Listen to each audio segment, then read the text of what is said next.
eso, mi amor? Es que yo vi una película donde sale todo eso que me explicaste. La Secretaría de la Cultura y de las Artes del Estado recibió la invitación del Instituto Estatal de la Cultura de Guanajuato como invitado especial del 22 al 24 próximos, rumbo al Cervantino 50, cartelera con la que inician las celebraciones en torno al Festival Internacional Cervantino.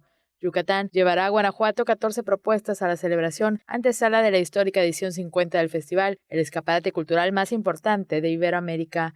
El Ballet Folclórico del Estado, Alfredo Cortés Aguilar, los Trovadores de Yucatán, la Compañía Titeradas, los cantantes Mari Carmen Pérez y Jesús Armando participarán en distintas actividades en 8 municipios de Guanajuato. Sobresalen espectáculos de música, funciones de teatro y conferencias, donde Yucatán se sumará al proyecto cultural de Guanajuato, que inició en enero pasado con la intervención mensual de un país o estado. La inauguración será el 22 próximo a las 19:30 horas en la capital, con el concierto Coqui Navarro por siempre, que recordará bellas melodías del compositor en las voces de Mari Carmen Pérez, Jesús Armando y los Trovadores. El programa se repetirá en León al día siguiente y en Guanajuato a las 18 horas. El Festival Internacional Cervantino se efectuará del 12 al 30 de octubre próximo y tendrá como invitados de honor a Corea y Ciudad de México. Tele Yucatán te informa.